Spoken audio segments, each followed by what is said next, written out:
Salutations tête de nage, je suis le chef.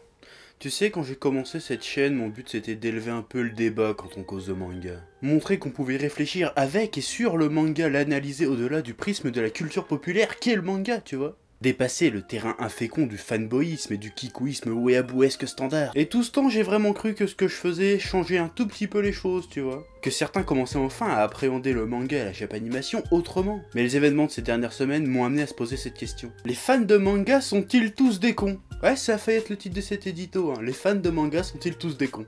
Ouais. D'ailleurs, pourquoi s'arrêter au manga? Les fans tout court sont-ils tous des cons? Alors cette réflexion m'est venue, comme tu l'auras deviné avec le titre putassier de cette vidéo, avec la polémique autour du Super Saiyan God Super Saiyan, hein, le Super Saiyan avec les cheveux bleus, et aussi de la transformation de Luffy en Gear 4, ou Gear 4, dis comme tu veux, on s'en fout. Alors avant d'aller plus loin, je vais poser un truc clair, parce que je sais que t'es déjà en train de préparer ton commentaire de 28 lignes pour me dire en quoi le Gear 4 est mieux que le Goku bleu. On s'en branle, c'est pas le sujet, je ne cherche même pas à comparer les transformations, à la limite je m'en branle des transformations. Ce qui m'intéresse ici, c'est les fans et leur logique, qui je l'admets m'échappe totalement. Les fans, qu'est-ce que vous voulez au juste? Je sais que c'est impossible et utopique que les fans de la planète parlent à l'unisson et tous les mêmes attentes, mais à un moment donné, je vous comprends plus. Bon là, j'ai surtout causé des fans de manga, mais ça s'applique à tous les fans de l'univers, peu importe ce qu'ils aiment. Mais c'est une chaîne qui cause de manga, donc on va causer manga forcément, hein, c'est logique.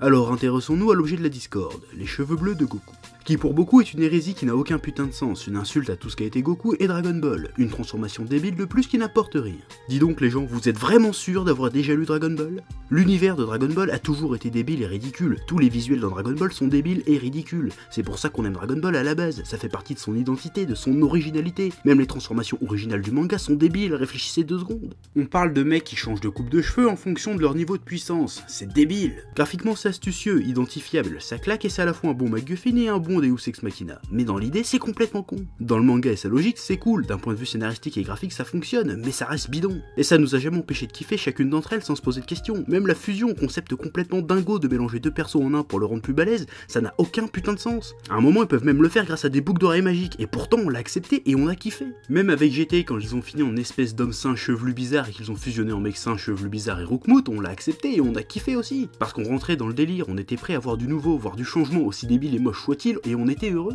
Puis vint Battle of God et le Super Saiyan God, et là, discorde encore. On dirait le Kaioken, c'est quoi ça, ce Goku tout fin, ses cheveux sont même pas en pétard, ça ressemble pas à un Super Saiyan ça, etc. etc. Globalement, après le film, on l'a tous plus ou moins accepté, mais on a nous, fans, quand même un regret. On voulait une bonne grosse transformation Super Saiyanesque à l'ancienne, mais tout en étant nouvelle. Et vint Fukatsu no F qui nous dévoile un Super Saiyan encore plus puissant, bien Super Saiyanesque à l'ancienne comme on le voulait, mais avec une touche de nouveauté, une aura et des cheveux bleus au lieu de jaune. Et là, au lieu de se dire, hey, il nous faut un retour aux sources qu'on aime tant avec une pointe de nouveauté, c'est cool, et ben à la place, ce fut l'apocalypse. Tout le monde ou presque a gueulé que ça détruisait complètement les persos, etc., etc.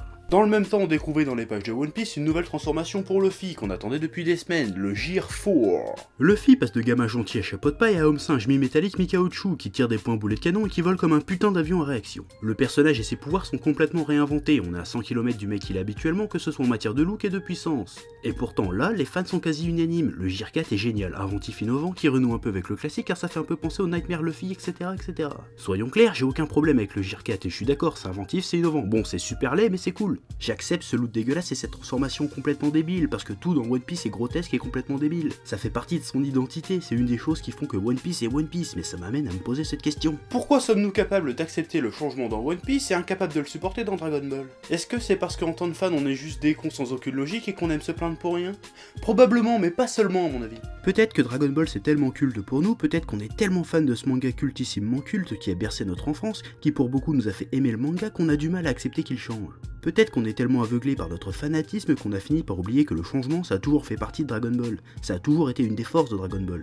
Bon, des fois c'est parti en couille, mais globalement ça a toujours relancé l'intérêt qu'on avait pour cet univers. Sans changement, il y aurait plus de Dragon Ball. Au final, et c'est valable pour n'importe quel univers ou œuvre que ce soit, c'est pas les changements qui font que les sagas meurent, c'est plutôt l'absence de changement qui les tue.